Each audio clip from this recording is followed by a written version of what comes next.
I knew something was wrong the second the elevator doors opened. The entire floor smelled like tension, stiff, sharp, forced. My guards stood alert near the windows, their hands close to their jackets, where I knew their weapons rested. I had spent the whole morning preparing for a business meeting that was supposed to settle a dispute over territory rights in Brooklyn. It was the kind of meeting where men with too much pride and too little intelligence tried to test my patience. I was ready for it. I had rehearsed every word, every stare, every warning I intended to deliver. But before I could take another step, my phone buzzed. Meeting canceled. No explanation, no signature, nothing. For someone like me, a Mafia queen who had survived betrayals from men I once called family, that was the same as a death threat whispered in the dark. Canceled meetings without reason meant one thing. Someone had changed the game, and not in my favor. I turned to Marco, my right hand for 10 years. Who canceled it? He checked his phone, frowning. I don't know.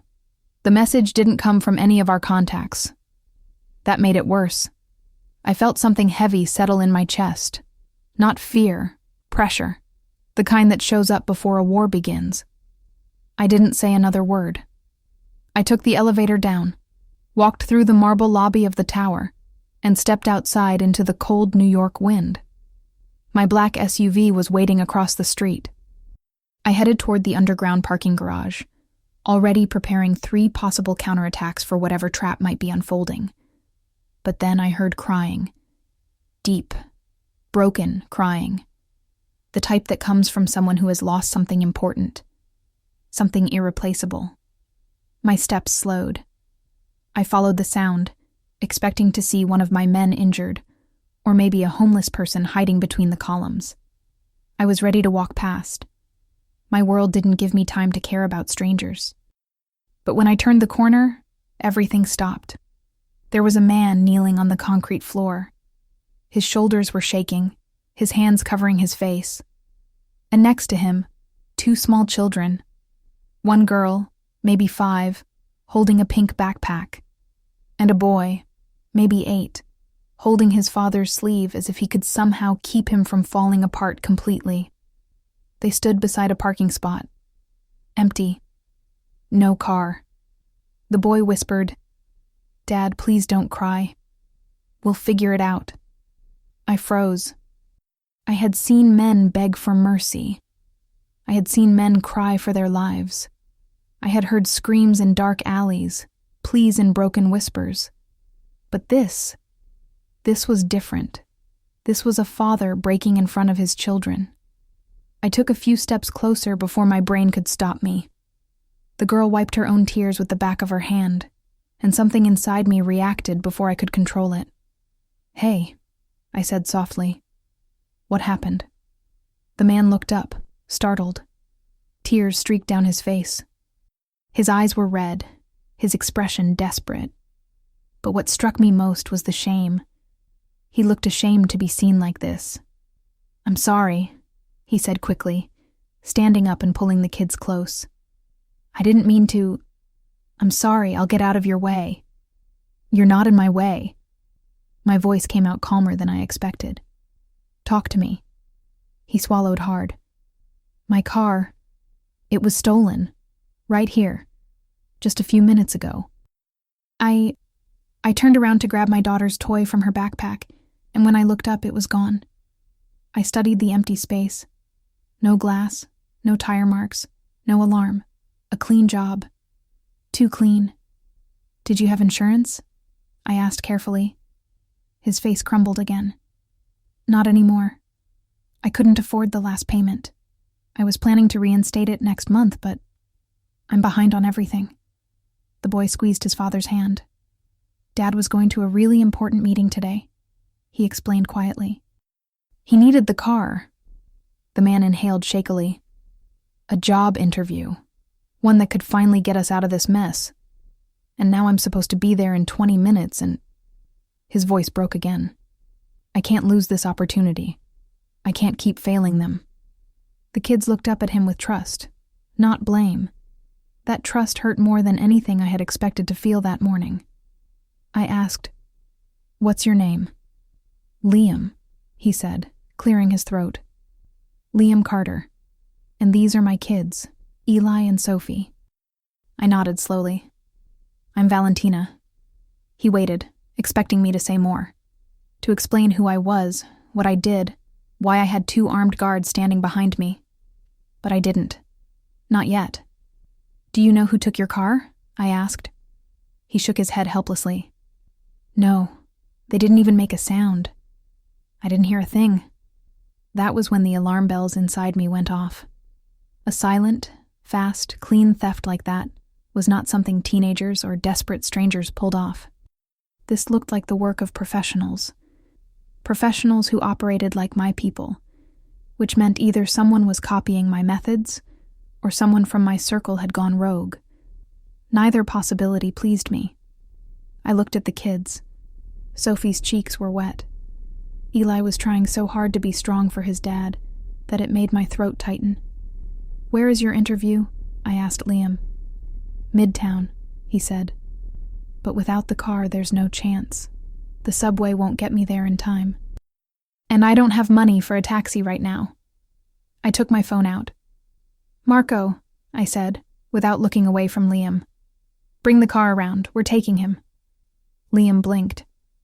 No, I can't ask you to—" "You didn't ask," I interrupted. "I'm offering." "But why?" he whispered. I could have lied. I could have said I was simply being kind. But the truth came out before I could dress it up. Because someone stole from you using methods I know too well. And that means your problem is now my problem. He stared at me, confused. But he didn't argue again. When Marco pulled the SUV to the entrance, I guided Liam and the kids inside.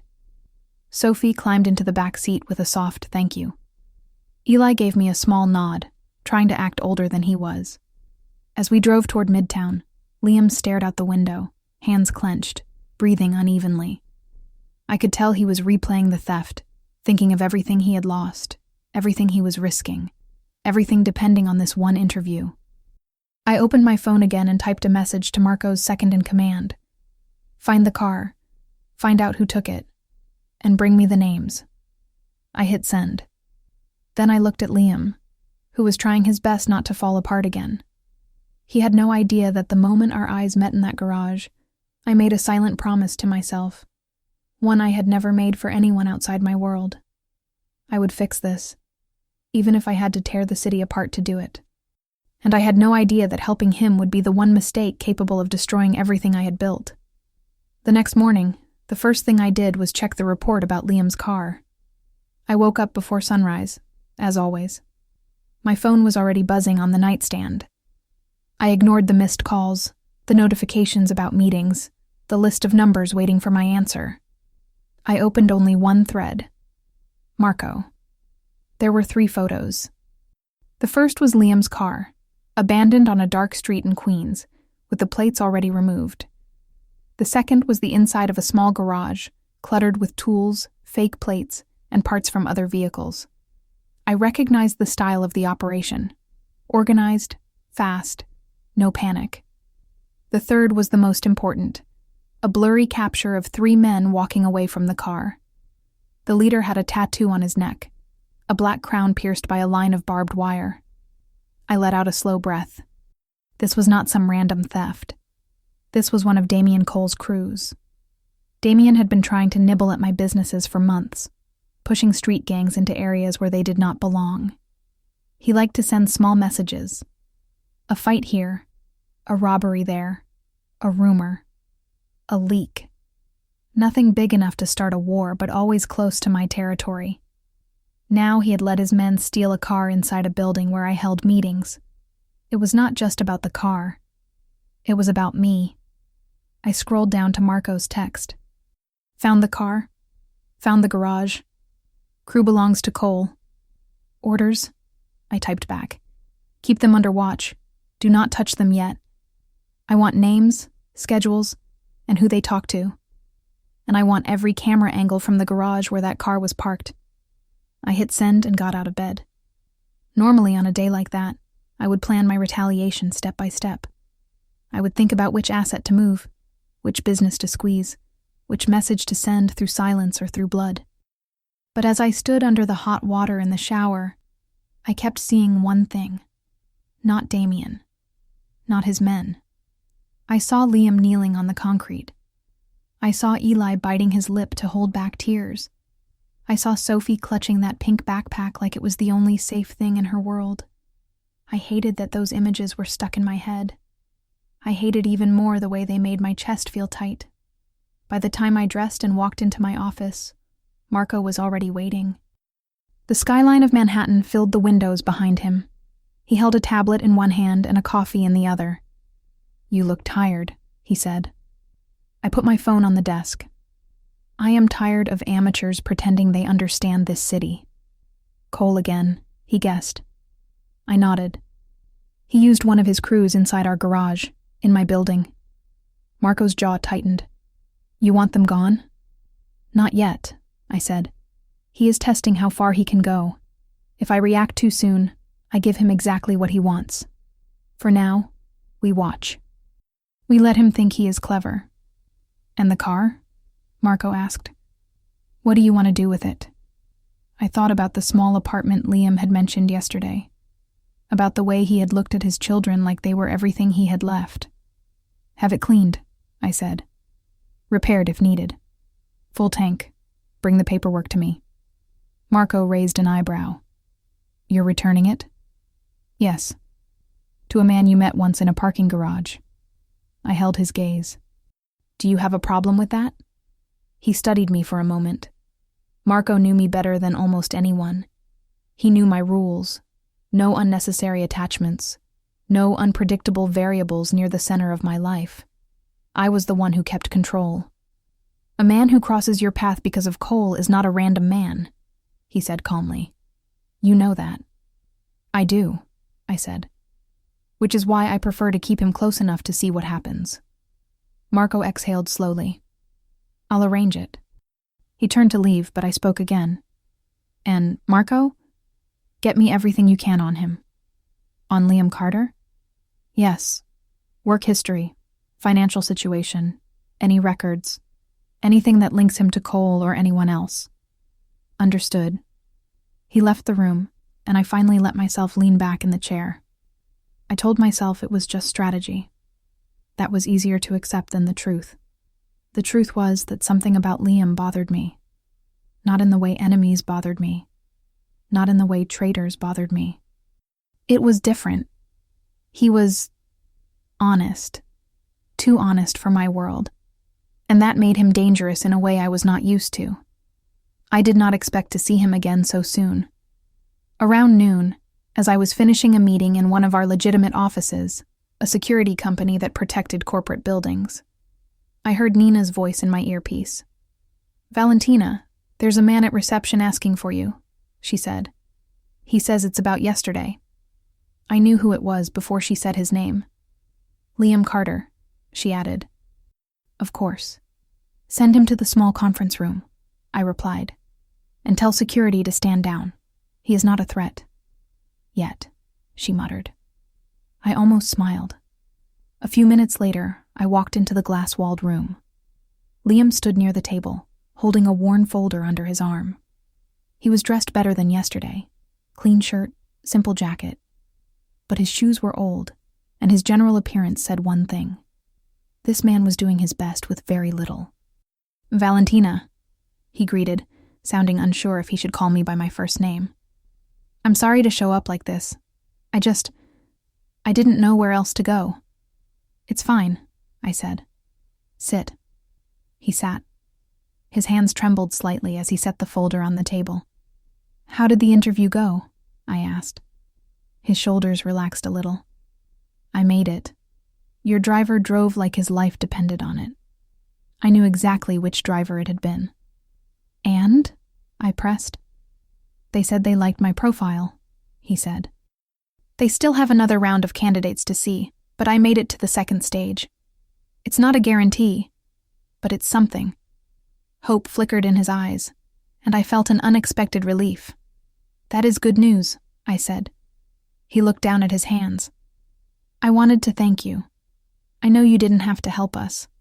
Most people would have walked past, Most people do not run this city, I replied. He frowned gently. What exactly do you do? That question came sooner than I wanted. I manage a network of businesses, I said. Security, investments, logistics, things that keep other things working. It was true. It just wasn't the whole truth. He nodded slowly, still unsure, but polite enough not to push. He opened the folder and slid a piece of paper toward me. I brought the police report, in case it helps your people find the car. I glanced at the page, more out of habit than necessity. My people were already far ahead of anything the police would do. It does help, I said. Thank you. He took a breath. I'm behind on my rent, he admitted suddenly, as if the words were burning his tongue. The landlord gave me an extension. But if I don't have something concrete soon, we might lose the apartment. I'm trying to keep the kids in the same school. They've already been through enough. I watched him carefully. He was not asking for a favor. He was explaining his reality. There was something different in the way he spoke about his children. No self-pity, only responsibility. Where is their mother? I asked. His jaw tightened. Gone, he said after a pause. She left a year ago. She said she was tired of counting every cent and seeing no way out. She wanted a different life. Did she ever see the kids again? He shook his head. No. I did not feel sorry for her. I felt angry on behalf of those children. You said you used to have a stable job. I remembered. What happened? He hesitated. If you're not comfortable sharing, you don't have to, I said. He looked up at me, and I could see the conflict in his eyes. He wanted to be honest. That was his default setting. I worked for a consulting firm, he began. Harper & Lane. We managed accounts for several companies. Middle management. Nothing glamorous, but it paid the bills. I felt my fingers tighten slightly around the pen in my hand. Harper & Lane. I knew that name very well. About 18 months ago, everything fell apart, he continued. There was an investigation. Federal. Some of our main clients were accused of laundering money through fake contracts, shell companies, offshore accounts. They pulled phone records, computers, files. I was never charged, but I lost the job. Nobody wants to hire someone who was anywhere near that kind of mess. I kept my face calm, but inside something shifted. I knew about the investigation. I knew because Harper & Lane had once been one of my favorite tools. A respectable firm with clever accountants. They had helped us move money quietly for years. When we cut ties with them, I thought we had burned every trace. Apparently someone had been sloppy, or someone inside the firm had decided to get greedy without my supervision. I'm sorry, I said quietly. Everyone says that, Liam replied without anger. But sorry doesn't pay rent. Sorry doesn't feed 2 kids. I've been picking up whatever I can. Repairs, deliveries, part-time shifts. Yesterday's interview was the first real chance I've had at something stable since it all fell apart. And the company yesterday? I asked. Does it know about your past job? Yes. He nodded. I was honest. I gave them the short version. I told them I was never involved in anything illegal. I just happened to be standing in the wrong building when it all collapsed. They said they appreciated my honesty. He gave a small, tired smile. We'll see if that actually means anything. Honesty. That word did not exist in my world the way it existed in his. I have contacts in several firms, I said slowly. I can make sure your resume is seen by the right people. People who care more about what you can do than about what happened around you.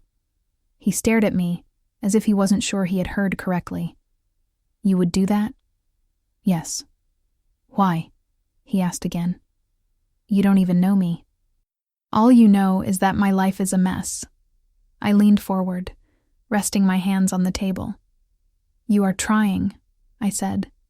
You are not running away. You are not hiding behind excuses. You are not abandoning your children. That is more than I can say for a lot of men I know. He swallowed, his eyes shining for a second. He looked away, embarrassed by his own emotion. I took a card from my wallet and slid it across the table. "This is a contact at a staffing agency that owes me favors," I said. "Call her. Her name is Claire Walsh. When she asks how you got this number, you say my name." "What exactly should I say about you?" he asked carefully. "Just say you met me," I replied. "She will understand the rest." He studied the card. "Valentina, I don't know how to thank you." "Get the job," I said. "Take care of your children. That will be enough." He nodded, holding the card like it was something fragile and important. When he left the room, Marco stepped in almost immediately, closing the door behind him. "That was him?" he asked. "Yes." He handed me a folder, thicker than the one Liam had brought. "Here's what we found on Carter." I opened it. Everything was there. Dates, addresses, bank records, late payments, notes about his old job. Photos of him picking up the kids from school. Pictures of them at a small park. Nothing criminal. Nothing suspicious. Just a man who had been crushed under the weight of a system he did not control. I stopped at one page that mentioned Harper and Lane and the investigation. I recognized the case number, the same one that had forced me to rearrange half of my structure overnight. "I want you to dig deeper into Harper and Lane," I said. "I want to know which of our old partners are still breathing and which are talking to people they should not be talking to." "You think the investigation is connected to Cole?" Marco asked. "I think Cole is not smart enough to manage something that big alone," I said. "And I think someone, somewhere, is trying to use our old tracks as a path to our current ones." Marco nodded slowly. "And Carter?" "He is clean," I said. "He is a victim of other people's greed." "Which people?" he asked quietly. "Ours," I thought. "People who are not around anymore." I lied. That night I did something I rarely did.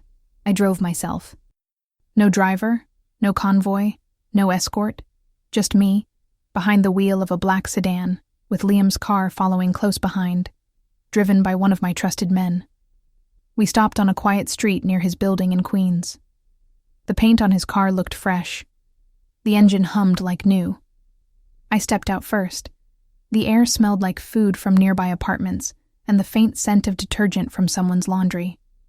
Liam came out of the building a few minutes later, holding Sophie's hand and with Eli close behind. He froze when he saw the car. "Is that—" he began. "Yes," I said.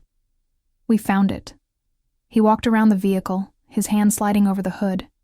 His eyes were wide, his mouth slightly open in disbelief. "How?" he asked. "I have people who know how to find things," I said simply. "It was stripped down in a garage. We stopped the process and brought it back before they could do more damage." He looked at me, and for the first time I saw something besides gratitude and worry in his expression. I saw suspicion. "You did all this just to help me?" he asked. "Yes." "And what do you want in return?" The question was fair. In my world, nothing came for free. "I want you to use it," I said. "To get your life back on track, to get to your second interview, to take your kids where they need to go." He stared at me in silence. Eli walked closer to me. "Did you really find our car?" he asked. "Yes," I answered. "We did." "Thank you," he said, with a seriousness that did not match his age. "I heard Dad talking on the phone. I know he was scared. He didn't sleep last night." I glanced at Liam. He looked away, embarrassed again. Sophie let go of Liam's hand and held my fingers instead. "Are you a superhero?" she asked. I almost laughed. "No, Sophie, I'm not a superhero." "You look like one," she insisted. "You're not scared of anything." She had no idea how wrong she was about that. "I'm scared of some things," I admitted. "Of what?" Eli asked. I thought of Damien Cole. I thought of my family's legacy. I thought of investigations and old files and names in court documents.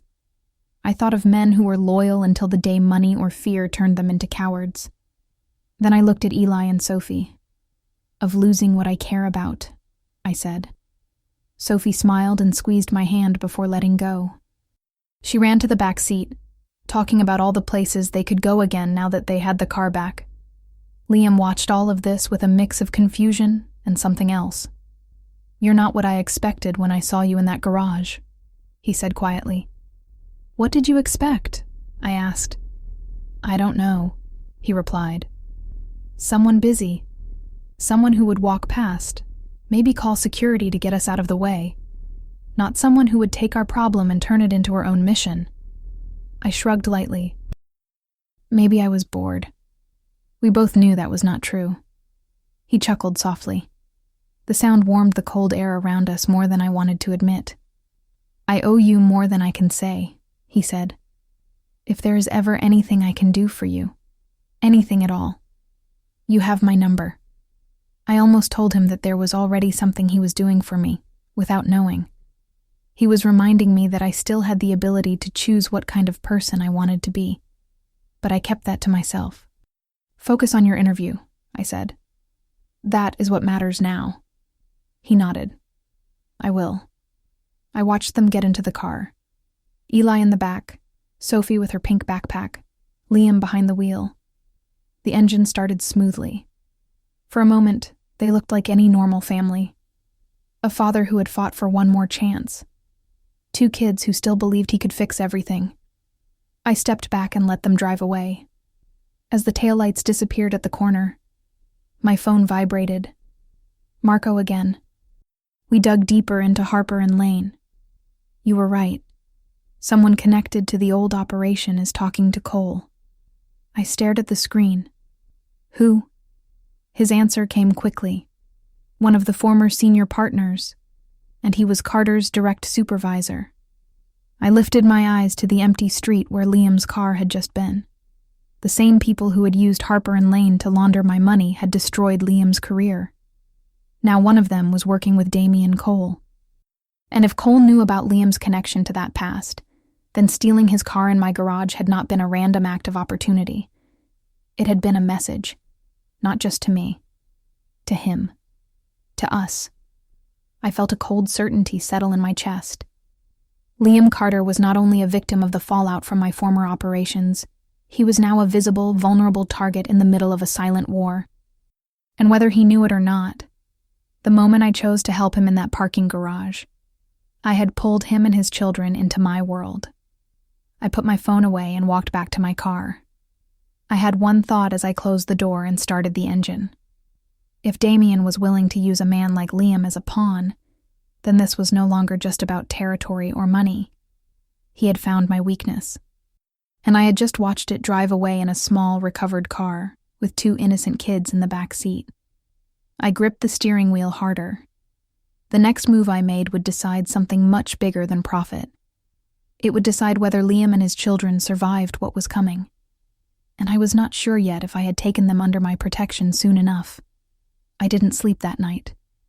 I lay awake in the dark, staring at the ceiling, replaying every detail of the report Marco sent me. Every line, every picture, every name. Damian Cole had touched something that belonged to me. Not territory, not money. Liam, Eli, Sophie. They were not mine in any official sense. I had known them for less than 48 hours. But the moment I stepped into that garage and saw that man crying with his children, something in me shifted. Something ancient, something dangerous. I was trained for war, not for softness. Yet softness had slipped through the cracks anyway. I got out of bed before sunrise and walked into my office. The city outside still slept, but my world never did. Marco sat in the corner, typing, Nina leaning against the wall with a tablet in her arms. They both straightened when I entered. "What do we have?" I asked immediately. Marco handed me a file. We followed the men from the garage. They met 2 more people last night. One of them is definitely connected to Cole. "And the former Harper and Lane partner?" I asked. "Still talking," Marco said. "Still meeting people he shouldn't, and still pretending he's clean." The anger simmered under my skin. I had cut ties with Harper and Lane because I wanted my organization to move in a different direction. Cleaner fronts, less exposure, fewer risks. I never expected that one sloppy partner would ruin dozens of innocent employees, including Liam. I closed the file and looked at Marco. Keep eyes on all of them. No one makes a move without me knowing. And Carter? Nina asked. My jaw tightened. We protect him, quietly. He doesn't need to know. Nina raised an eyebrow. You're getting too close, Valentina. Her concern didn't come from jealousy or disrespect. It came from loyalty. I'm not close, I lied. I'm strategic. Marco glanced at me, not buying it, but he didn't argue. Around noon, I decided to check on Liam. I didn't want to admit it to myself, but I needed to see how he was doing. I needed to see if he looked safe. I told myself this was tactical. It wasn't. I drove to the neighborhood where he lived, the kind of area far from luxury, but filled with families trying to survive on honest work. Kids played in front yards, mothers carried grocery bags. Someone was grilling something that smelled cheap but comforting. I parked 2 blocks away and walked the rest of the distance. When I reached his building, I saw him through the window of a small diner across the street. He was sitting with Eli and Sophie, helping them with their food, talking softly, smiling gently. He looked tired, but less defeated than the first time I met him. That gave me more relief than anything I wanted to admit. As I watched them, I caught movement on my right side. A man sitting alone at another table, hood up, phone angled toward Liam, pretending to eat, but his eyes kept lifting toward the Carters. I knew surveillance when I saw it. I stepped into the diner, walked straight past everyone, and sat in the booth behind the man. He didn't notice me until my hand closed around the back of his neck. He stiffened. Don't move, I said quietly. He froze. The whole diner continued humming around us, spoons clinking, someone laughing, the sound of plates on the counter. But for him, the world had just stopped. You're going to tell me who you're reporting to, I said, and you're going to say it very carefully. Because if you lie, I'll know. I'm just watching, he stuttered. Watching what? Cole said... He said to track the guy with the kids. Just the guy. Nothing else. My blood boiled. And you thought it was a good idea to obey? I asked. He swallowed. I had no choice. Everyone has a choice, I said. You made yours. I squeezed his neck harder, not enough to leave marks, but enough to remind him who he was dealing with. Leave, I ordered. And if you ever look at those children again, I won't just talk to you. I'll talk to your boss. He grabbed his things and ran out of the diner like the building was on fire. When he disappeared, I walked toward Liam's table. The kids saw me first. Valentina! Sophie chirped, waving her spoon. Eli gave a shy smile. Liam turned, surprised. Valentina. Hey, I didn't know you were in this area. I shrugged, keeping my voice casual. I had business nearby. He nodded, accepting it. Can I join you? I asked. Of course, he said, sliding over. I sat across from him. The kids were instantly excited. We ordered pancakes, Sophie announced, but Dad says we can't have ice cream before lunch. That sounds wise, I said. No, it doesn't, Sophie argued. I couldn't help the small smile that escaped me. Liam's eyes met mine. For a moment, we just looked at each other. He seemed calmer around me now, more comfortable, less intimidated. That was dangerous, for both of us. How are you today? He asked. Busy, I answered. You? Hopeful, he said honestly. I have a second interview tomorrow. That's good. His expression softened. You helped make that possible. I didn't reply. I couldn't. Because if I opened my mouth, I would say something I shouldn't. Instead, I looked at the kids. Are you two taking care of your father? Eli nodded seriously. Sophie said, He eats too fast. We all laughed. But the warmth didn't last long. My phone buzzed. Marco. Cole's men just switched locations. He's planning something. I felt everything inside me sharpen. What's wrong? Liam asked, noticing the change in my expression. Nothing, I said quickly. Just work. He studied me, confused but respectful enough not to push. I should go, I told him. You enjoy your lunch. He stood too. Valentina, are you sure everything is okay? I hesitated. I wanted to warn him. I wanted to tell him to stay inside. I wanted to tell him someone was watching him. But if I told him the truth, he would ask questions. And if he knew the truth, he would realize how close he was to danger, and to me. It's fine, I said gently. Just focus on your interview. He nodded, trusting me. That trust hurt. Thank you again, he said softly. His voice had something in it. Something warm. Something careful. Something dangerous. I stepped back before I could fall into it. I'll see you around, Liam. He smiled. Sophie, he told his daughter. Say goodbye. She jumped from her seat and hugged my legs before I could react. I froze. No one touched me like that. Not since I was a child. Not anyone. Not safely. But she did, and I didn't push her away. I placed a hand on her back, unsure of what to do. Goodbye, Valentina, she said. Goodbye, sweetheart. I walked out of the diner, before Liam could see what that moment did to me. Outside, I met Marco at the corner. You shouldn't be here alone, he said immediately. I'm not alone, I replied. You're here. He crossed his arms. We found another connection. Cole isn't just watching Carter. Someone told him Carter met with you. My stomach tightened. That narrows the list of traitors, I said.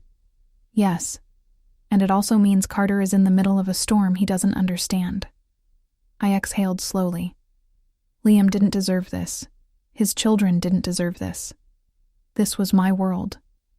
My war. My enemy. Not his. We need to keep him safe, I said. Marco stared at me. You're crossing lines you said you never would. Maybe, I admitted, but I'm not letting Cole use him, or his children. You're acting like you care, Marco said carefully. I do care. Marco's expression changed. Concern, confusion, loyalty all mixed together. Then you have a problem, Valentina. I looked down the street where Liam's building stood. No, Marco, I said quietly. I think I finally have a reason. He didn't argue. That night, I watched the security feed we had placed near Liam's building. Cameras disguised as broken lights, delivery boxes, a street sign. I saw him walk inside carrying both kids, exhausted but smiling. I saw Sophie waving her arms as she told him a story. I saw Eli hugging him tightly at the entrance. I saw a family that didn't know they were already part of a conflict larger than their entire world. And I made a decision. A dangerous decision. A personal decision. A decision I had avoided my whole life. If anyone tried to touch them again, even with a look, I would crush Damien Cole without hesitation. But as I turned off the monitor, another thought came, cold and unwelcome. If I protected them too much, if I stood too close, Liam would eventually see the truth about me. And I didn't know if he would forgive the part I played in the fall of his old life. I didn't know how he would react when he realized that I wasn't just a woman who helped him in a garage. I was the Mafia queen, whose world had already destroyed his once. And the closer he got to me, the more likely it was that he would hate me for it. I replayed the diner scene again and again in my mind. The man photographing Liam. The quick way he confessed when I grabbed him. The fear in his voice when he said Cole's name. It confirmed what I already knew. Liam was now inside the storm, whether he understood it or not. And I hated it. Not because it complicated my plans. Not because it gave Cole a point of leverage. But because it forced me to face a truth I had been avoiding since the moment I met that broken man in the garage. I cared. That was the problem. People in my world didn't get the privilege of caring. Feelings were weaknesses. Weaknesses got you killed. But every time I saw Liam with those kids, feeding them, listening to them, carrying them because they were tired, I felt something I could not name. something I did not want to name. And that feeling was growing at a dangerous rate. The next day, I stayed close to Midtown. Liam had his second interview in a tall glass building surrounded by crowds, honking taxis, and overpriced food carts. It was the kind of place where men in suits pretended to run the world while people like me actually did. I watched from across the street as he walked inside with his shoulders tense, his jaw set. Before entering, he took a deep breath and looked at his phone, probably checking on Eli and Sophie with the neighbor who was watching them. I could have walked away. I could have trusted the extra security teams I had placed near his block, but something told me to stay. 40 minutes later, I still stood there, pretending to be busy with my phone, while every few seconds my eyes drifted to the revolving doors of the building. When he finally came out, I knew instantly. He was smiling. Not a full smile. He was too controlled for that. But the corners of his mouth were lifted in a way I had not seen before. He looked proud, relieved, alive. I waited until he reached the sidewalk before I approached. "How did it go?" I asked, stepping into his path. He blinked in surprise. "Valentina? Did you come here on purpose?" "Maybe," I said. He shook his head as if he didn't know what to do with that answer. "I think it went well," he said. "They said they'll call tomorrow, but I could tell. They really listened this time." "That's good," I said. "It's more than good," he whispered. "It's hope." Something pulled inside my chest at that word. Hope was something I had lost years ago. Hope was something I didn't believe in anymore. Except now, when he said it. We stood there in silence for a moment, the crowd flowing around us like we weren't even there. Then his phone buzzed. He answered quickly. "Hi, buddy." "Yeah, I'm on my way back. You're hungry?" "Of course you are. Tell Sophie I'll be home soon." When he hung up, he looked embarrassed. "They always call when they're hungry. That means they trust you," I said. He glanced away, his expression softening. "I hope so. I'm doing my best." "You're doing more than that," I said before I could stop myself. His eyes returned to mine. There was something in that look, something that made my heart beat quiet for a second. I turned away before he could read too much in my face. "Let me drive you home," I said. "You don't have to." "I know," I cut in. "But I will." He didn't argue this time. We were halfway through Queens when everything changed. I saw it first. 2 men on motorcycles parked at the corner near Liam's building. Their helmets were on. Their posture stiff. Too still, too alert. My instincts tightened immediately. "Stay calm," I told Liam. "What?" he asked, looking out the window. "Do you know those guys?" "No, but they know you." "Valentina, don't get out of the car."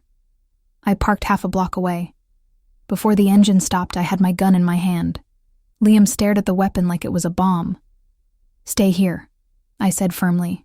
"Lock the doors." "What the hell is happening?" His voice shook. "Nothing you need to panic about," I lied. "But do exactly what I say."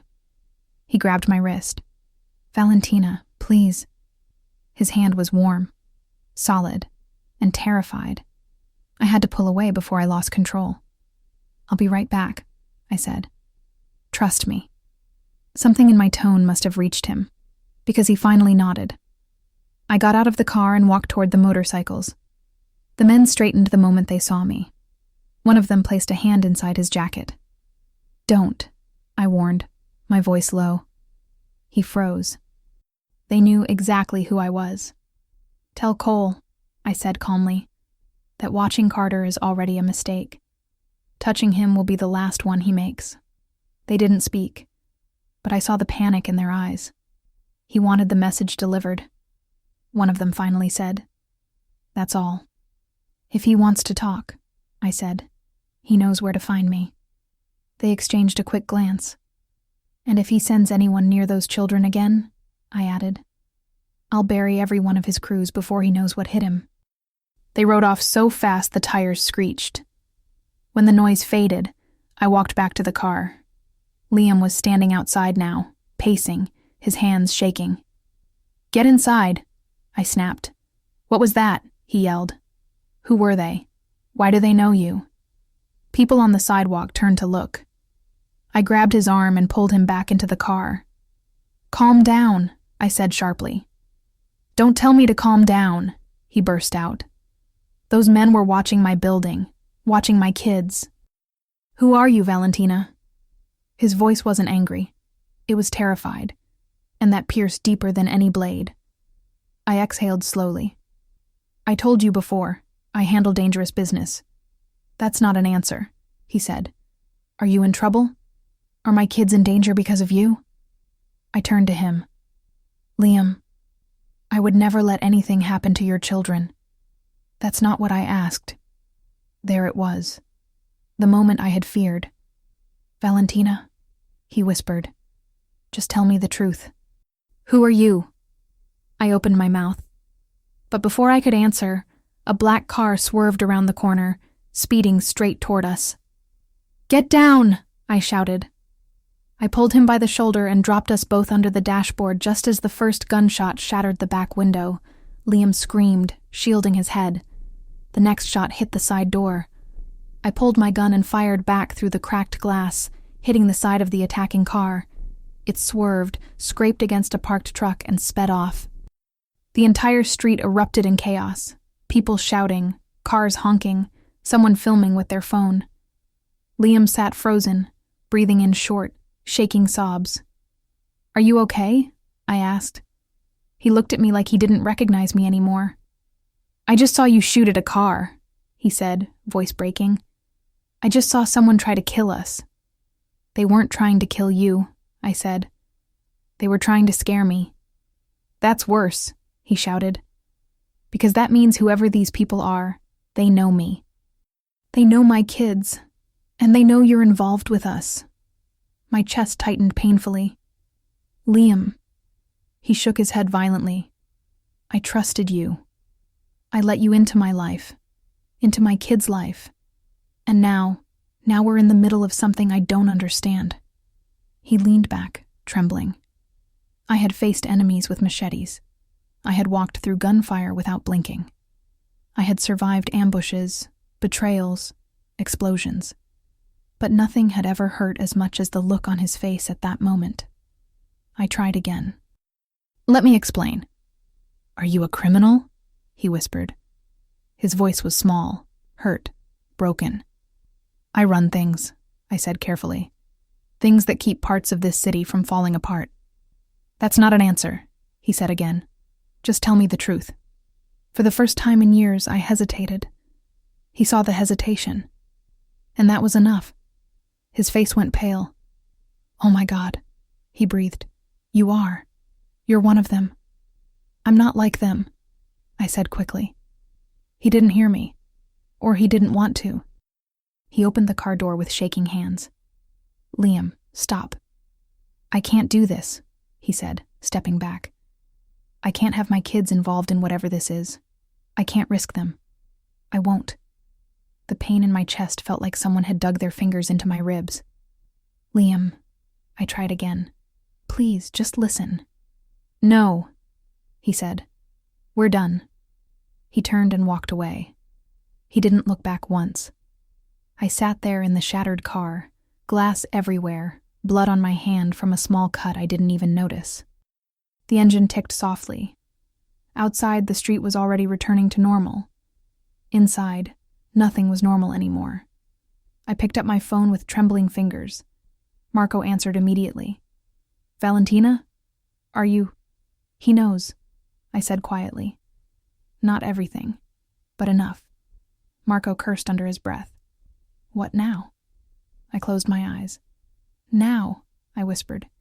He walks away from me. "And you're going to let him?" Marco asked. I didn't answer for a few seconds. When I finally spoke, my voice was steady. "I don't have a choice. Because Liam was right. He didn't belong in my world. And I had just watched him walk out of my life, with the last pieces of my heart in his hands. I didn't go home that night. I didn't go anywhere. I sat inside a warehouse office owned by one of my clean companies, staring at the wall as if it could give me answers. Marco and Nina tried to talk to me. They tried to give updates. They tried to put plans in motion. But all I heard was the echo of Liam's voice. "We're done. I can't risk my kids." He was right. But knowing he was right didn't stop the pain. It didn't stop the anger either. Anger at myself, at Cole, at the world I chose, at the mistakes I made long before I knew the name Liam Carter. I had spent years building a throne of power and fear. But for the first time, sitting there alone in the dark, I wondered if that throne had cost me something I didn't even realize I wanted. A life, a family, a chance at something clean, a chance at him. The next morning, Marco barged into the office without knocking. "You need to see this," he said, handing me a tablet. The screen showed street footage. Liam, Eli, Sophie, walking out of their building, safe, alive. But they weren't alone. A van was parked across the street. Men inside, watching, waiting. My body went cold. "When?" I asked. 2 hours ago, Marco replied. "We've been following the van ever since." "Who are they?" "Cole's people," he said. "And they're not just observing anymore." My grip tightened around the tablet. "What are they doing?" Marco hesitated. "They're preparing something." I shot to my feet. "What kind of something?" He looked me straight in the eyes. "We think they're getting ready to take the kids." The world tilted. I felt it physically, like the ground had cracked open beneath me. "Where are they now?" I demanded. "Still parked. They're waiting for an opportunity." Nina stepped inside at that moment.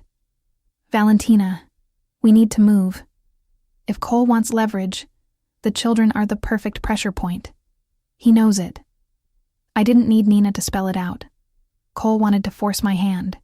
He wanted territory. He wanted resources. He wanted to expose old crimes and pin new ones. But most of all, he wanted to humiliate me by proving that even a queen could bleed. And he had chosen the 3 people on Earth who had nothing to do with this war.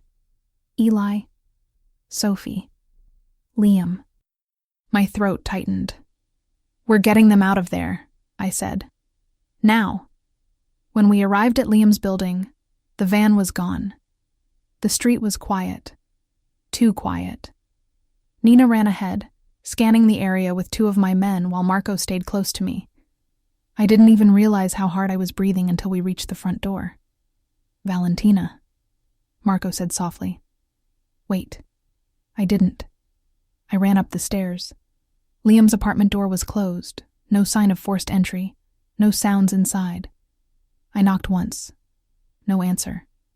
I knocked again, louder. Still nothing. I felt panic rising in a way I hadn't felt in years. Not fear for myself, but for them. "Liam!" I shouted. "Open the door!" For a second, I thought the silence meant everything was lost. Then the door cracked open. Liam stood there. His eyes were red. His hair messy. He looked like he hadn't slept. And he froze when he saw me. "What are you doing here?" he asked, his voice rough. "Where are Eli and Sophie?" I demanded. "They're inside," he said. "Why?" "Because Cole is coming for them." His breath hitched. "What?" "They were being watched this morning," I explained. "Tracked by a van. His men are planning something." He stepped back, one hand on the doorframe for balance. No, why? Why my kids? They have nothing to do with this."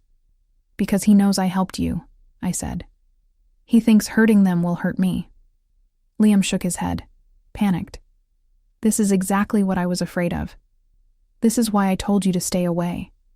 "You were right," I whispered. "But it doesn't matter now. They're already in danger."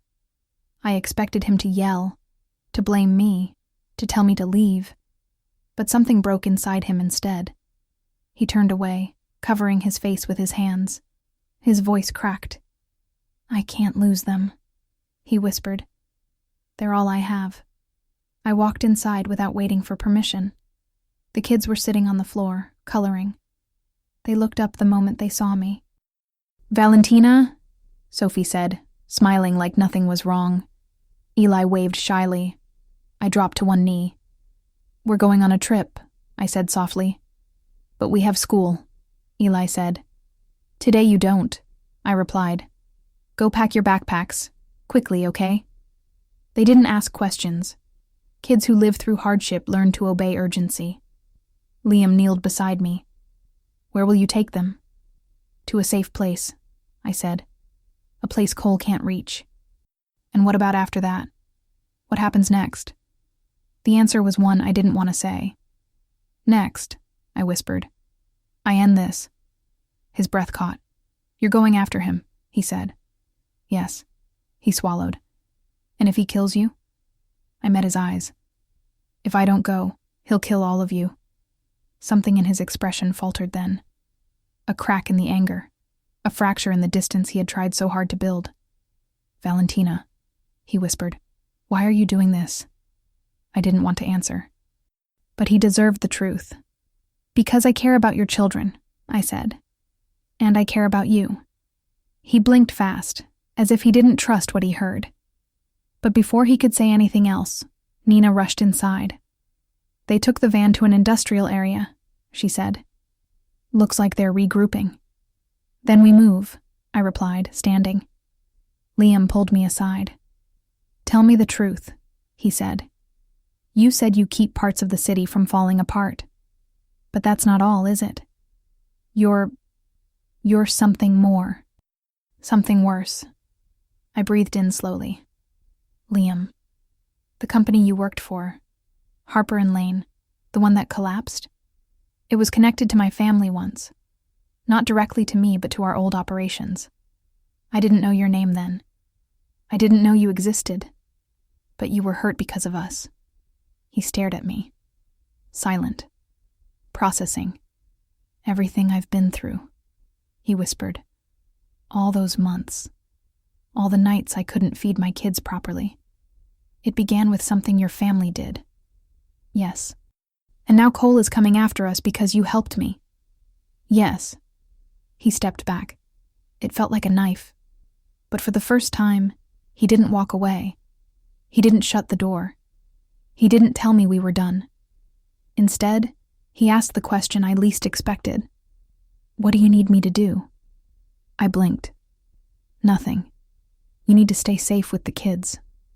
"No," he said firmly. "I'm not hiding while you fight alone. These are my kids. If someone is trying to take them, I won't stand behind you. I'll stand beside you." His voice shook, but his resolve didn't. It hit me harder than any bullet ever had. "Liam," I whispered, "this isn't your world." "No," he replied, "but my kids are my world." We left the building with a plan. Nina would take the children to a secure house, one only I had access to, hidden behind layers of legitimate businesses and private property. Marco and I would go after Cole, track the van, and dismantle whatever trap he was preparing. Liam refused to stay behind. He followed me to the elevators, jaw tight, eyes burning with fear and determination. "You're making a mistake," I told him. "Maybe," he said, "but I'm not letting my children disappear while I sit in a room hoping someone else saves them." For the first time since the attack, I saw the strength behind his softness. Liam Carter was not weak. He was not fragile. He was not breakable. He was a father fighting for his children, and nothing was more dangerous than that. But as we reached the street, Marco grabbed my arm. "Valentina," he said urgently, "we have new intel." "What now?" I asked. He looked Liam directly in the eyes. "Cole doesn't want just the kids. He wants you." "He'll never get her," Liam snapped. Marco didn't look away. "That's not all. Cole has something else. Something bigger." "What?" I demanded. Marco hesitated for half a second. Then he said the words that made the entire world tilt sideways. "He has evidence that can put you in prison for life. And if you don't meet his demands, he'll use it, and he'll make sure Carter is implicated too." I felt the blood drain from my face. Liam staggered back. What? Marco continued, voice steady. Cole's been gathering pieces of your old operations, files, bank transfers, testimonies, and he's tying Carter into it by using Harper and Lane's collapse. If this goes public, both of you go down. Liam stared at me, horrified. You said I was never involved, he said. You said I was innocent. You are, I insisted. But he can twist anything, Marco added. And he will. Silence. Cold. Heavy. Inevitable. Liam turned to me, voice shaking. Why didn't you tell me? Because I didn't want him to look at me the way he was looking now. Like I was the storm that had ruined his life not once, but twice. I swallowed hard. He's using you to get to me, I whispered. And he's using me to destroy you. That's why I didn't tell you. Liam's breath quickened. And now he wants my kids. Yes. His hands trembled. Mine did too. Nina rushed down the stairs with Eli and Sophie's backpacks. Valentina, she said firmly, we need to leave. Now. I grabbed Liam's arm. Come with me. We can still fix this. He looked at me like he didn't know whether to trust me or run from me. But he didn't pull his arm away. Instead, he whispered, Then let's fix it. For them. The drive to the industrial district felt endless. Even with the engine roaring, my pulse was louder. Even with Marco giving updates from the front seat, my focus was sharper than steel. Even with Liam beside me, trying to breathe through panic so violent it made his hands shake, I couldn't look at him, because if I did, I might shatter. Valentina, Liam whispered finally, voice tight. I need to know where my kids are right now. Nina has them, I said. She's the one person in this city I trust with my life. That's not enough, he shot back. Tell me where they are. You can't go there, I said firmly. Why not? Because if you show up, Cole will follow, and he will tear the safe house apart. Liam pressed his hands to his face. This is insane. Completely insane. Yes, I said. But the danger is real. Marco cleared his throat. We tracked the van to a warehouse near the Brooklyn docks.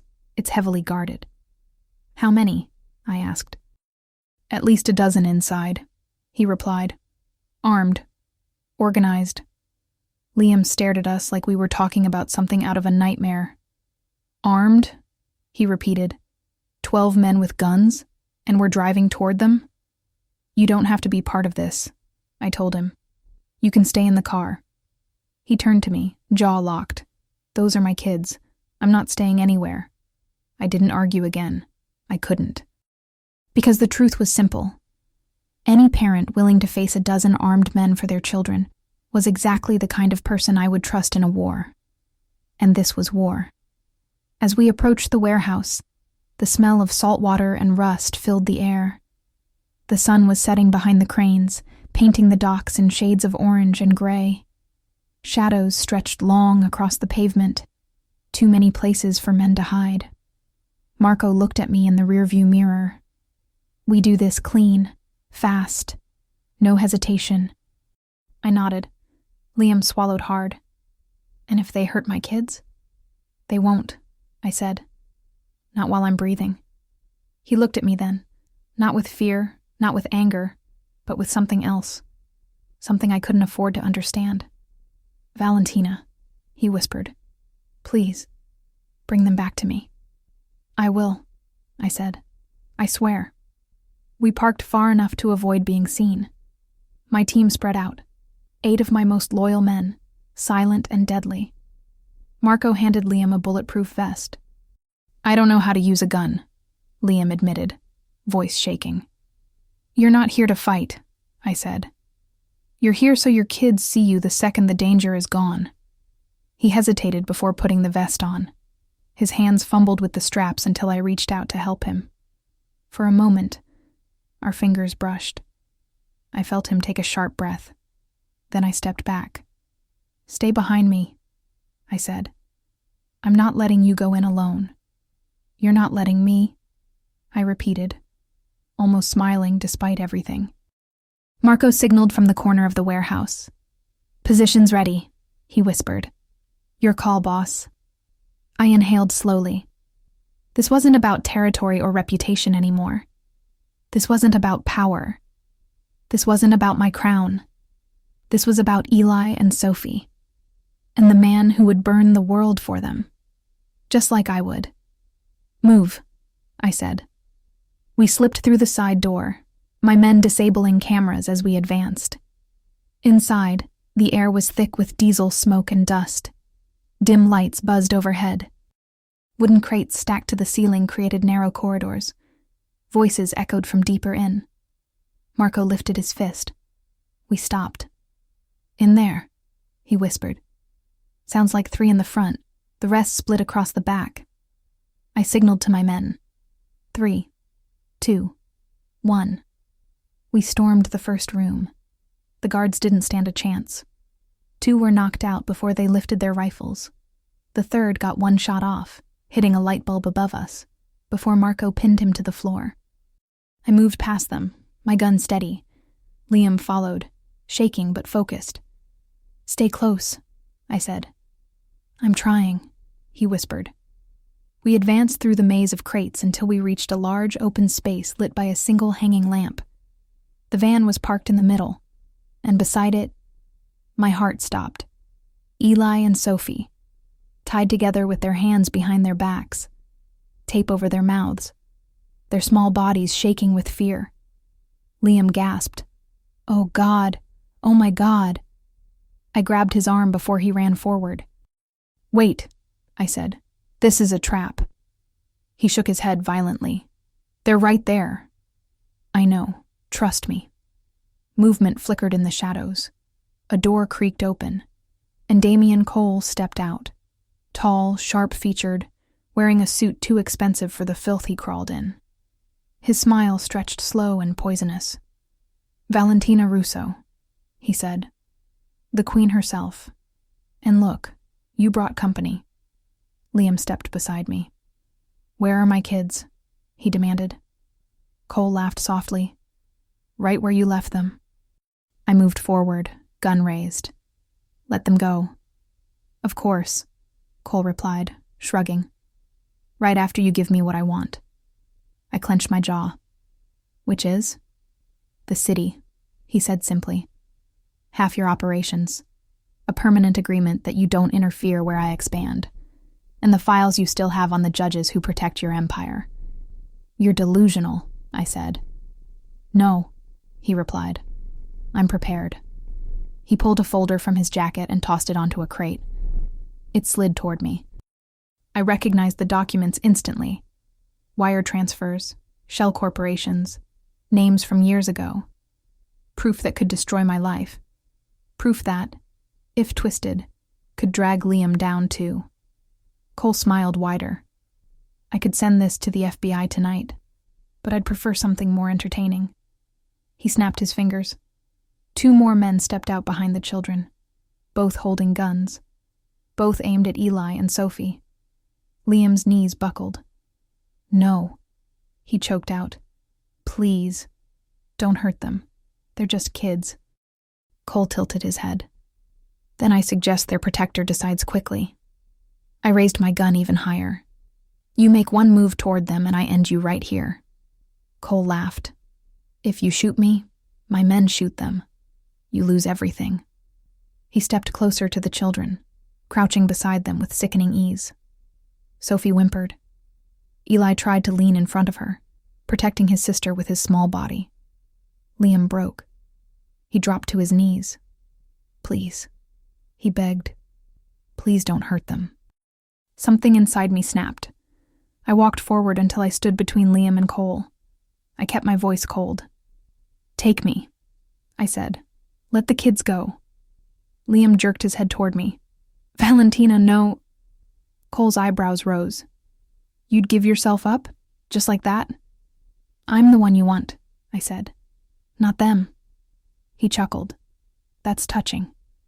But no, Valentina. I want both. I want your empire and your crown. I want your head. And I want Carter to take the fall with you." Liam froze. "What?" he whispered. Cole smirked. A disgraced ex-employee tied to financial crimes? Very convenient, tragic too. He'll go to prison for the rest of his life. After all, someone has to pay. Liam squeezed his eyes shut. I raised my gun again, hating myself for not ending Cole months earlier. Let them go, I said through clenched teeth. Last warning. Cole smiled. Then everything exploded. Marco's voice thundered from the mezzanine above. Now! Gunshots erupted. Lights burst. Glass shattered. My team stormed in from every direction. I dove forward, taking down one of the men behind the children. Liam leapt toward the other, tackling him with the force of a father ready to die for his kids. Get them out, I shouted. Two of my men grabbed Eli and Sophie, cutting the binds and shielding them with their bodies. Screams, shots, metal crashing, chaos filled the warehouse. Cole lunged toward me, firing wildly. A bullet grazed my shoulder, but pain didn't slow me. I fired back. He stumbled. But he escaped through a side door, limping. Marco, I yelled. With me. Liam was crying, holding Eli, who clung to him, while Sophie sobbed into Marco's jacket as he lifted her. But when Liam saw me bleeding, he reached out with shaking hands. Valentina, he choked out. You're hurt. I'm fine, I said. Stay with them. Don't move. He nodded, holding his children tightly. For the first time, they all looked at me the same way, like I was the only reason they were still alive. Marco and I chased Cole into the alley behind the warehouse. He was crawling toward a getaway car.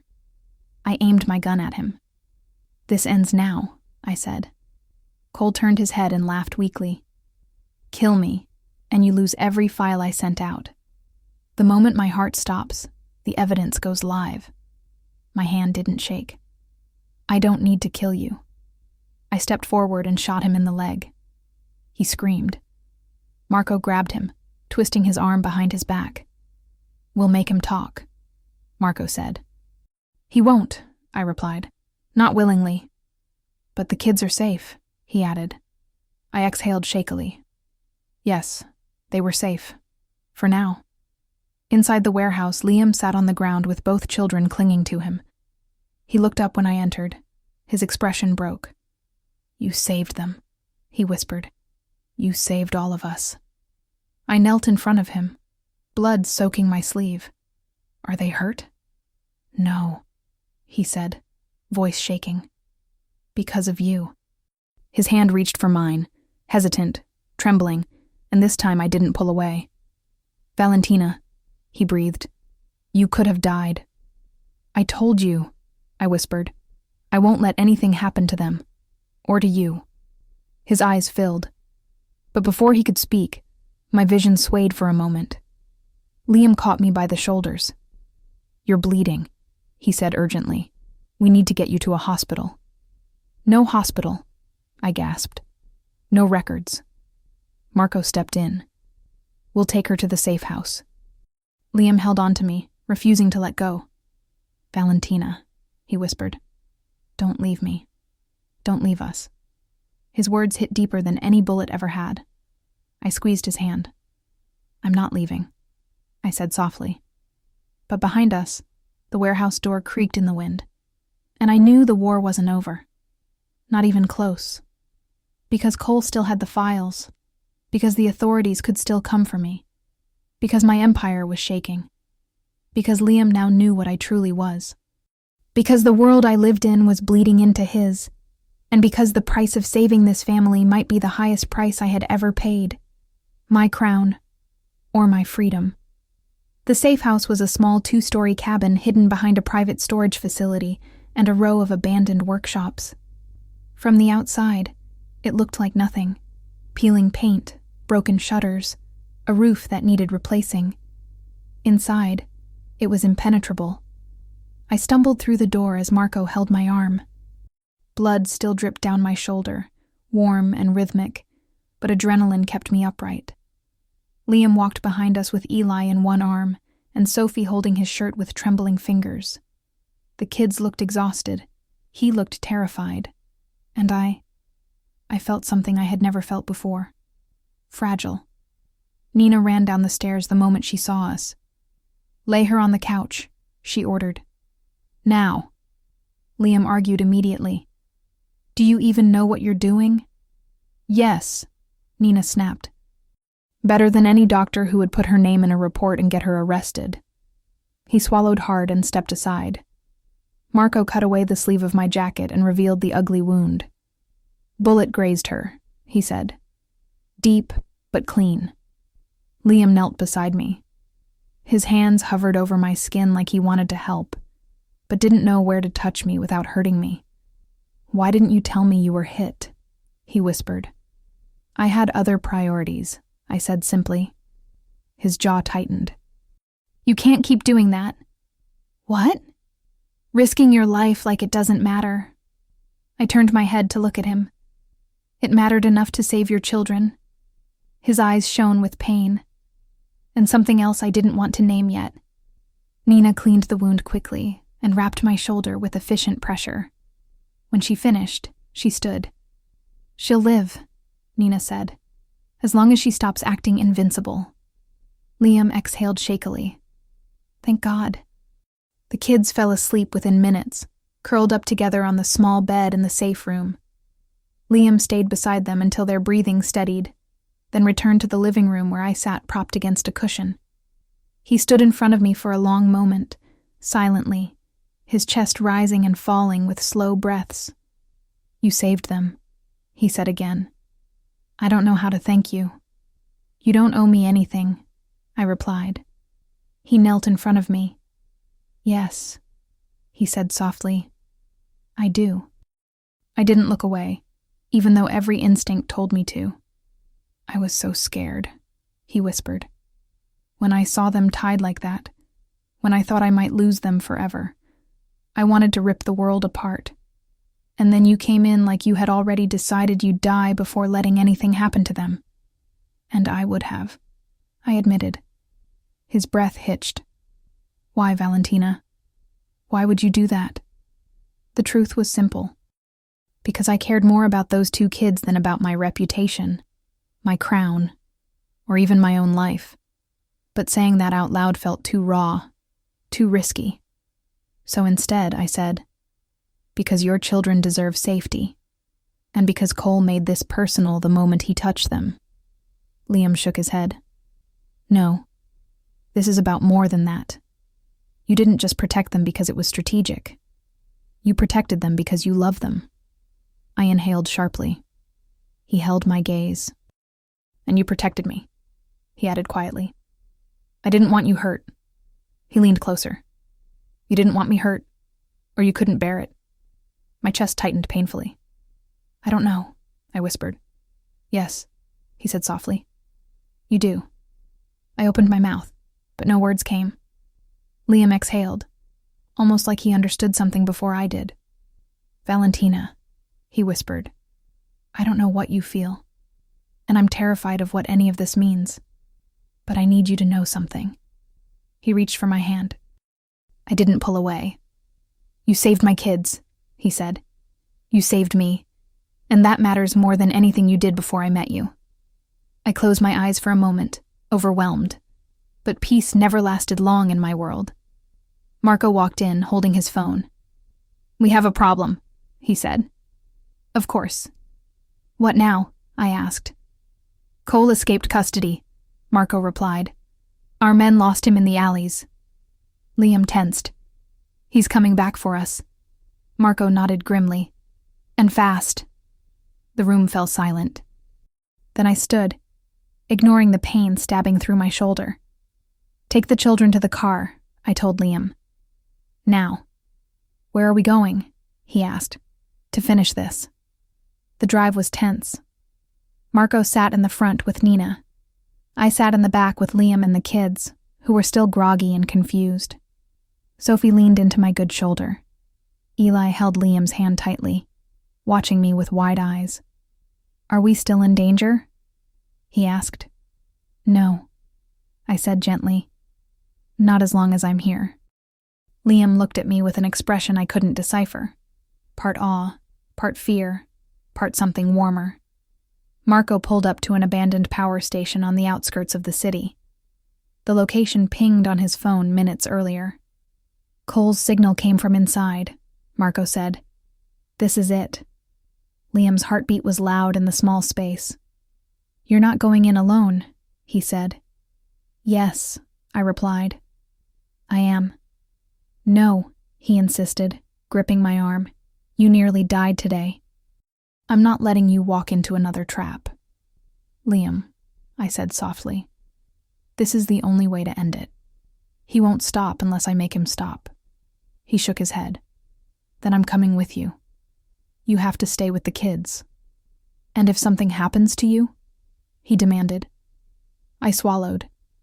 If something happens to me, I whispered, you take them far away and never look back. His voice cracked. Don't say that. I placed my palm on his cheek. It's the truth. He covered my hand with his, trembling. I don't want to lose you, he said. For a moment, the world went still. Completely still. I leaned closer, breath brushing his. But Marco opened the door suddenly. Boss, he said, we need to move. The moment broke, but the feeling stayed. Inside the power station, Cole stood near the generator hall, holding a tablet. His suit was torn. Blood dripped from the wound in his leg where I shot him hours earlier. He smirked when he saw me. Russo, he said. Still bleeding? Still breathing, I replied. Which is more than I can say for you soon. He lifted the tablet. One click, and every piece of evidence I collected goes to federal servers. You'll be in chains by morning. I'm not here to negotiate, I said. He laughed. Then you've already lost. I stepped closer. You think your files scare me? You think the FBI scares me? No, he said. But prison scares you. Losing scares you. And love. He tilted his head. Love terrifies you. My stomach twisted, because he wasn't talking about my empire anymore. He was talking about Liam. Cole smirked.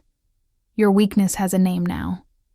Before he could press the button, Marco took down one of his guards in the rafters, and the distraction was enough.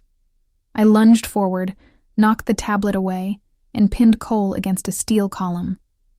You don't get to speak about him, I hissed. Cole laughed through the pain. Touch me, and the files go out. They're programmed. Then tell me the trigger, I said.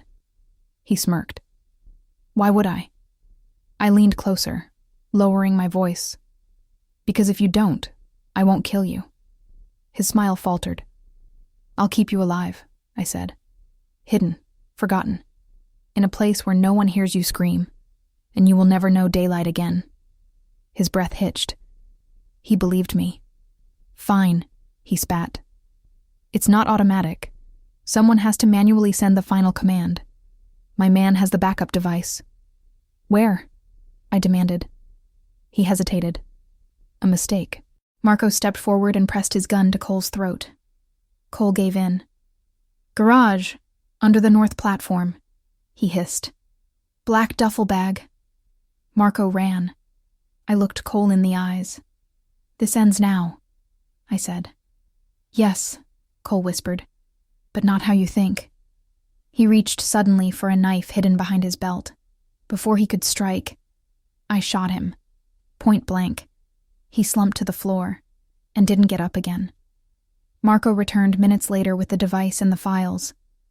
We have everything. Wipe them, I said. Are you sure? Those documents could destroy half the city's corruption.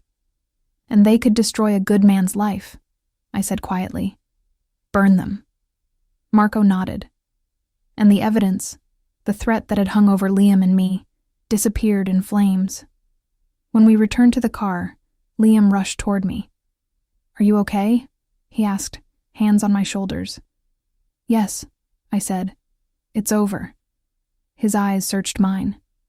You're sure? Yes. The relief that flooded his face was something I would never forget. He pulled me into his arms, not hesitating, not doubting, not afraid, just full raw need. Thank you, he whispered into my hair. For everything. I closed my eyes and held him tightly.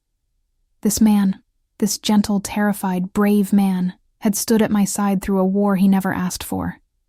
He deserved the truth. Liam, I whispered, pulling back. You should know something. He cupped my face. What?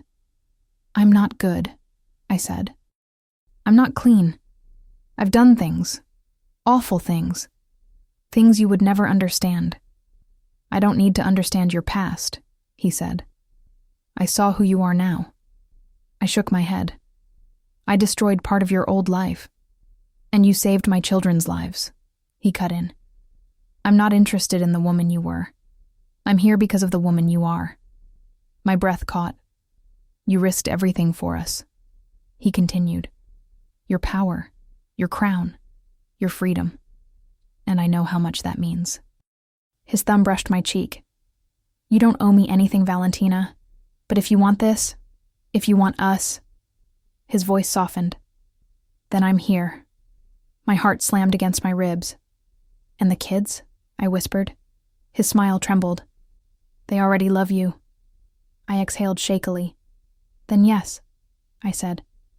I want this. I want you. I want them. I want a life that isn't built on threats and blood. Tears gathered in his eyes. And for the first time in years, I let myself hope. Several months later, the safe house became temporary until I cleared the fallout from the war. But eventually, Liam and the kids moved into a small home outside Manhattan. A quiet street, a fenced yard, a life untouched by violence. I stepped down from part of my empire. I reorganized everything. I cut ties with anyone who wouldn't adapt. I built something new. Legal businesses, real investments, protection without crime. Not a queen of the underworld anymore. Just a woman who chose family over power.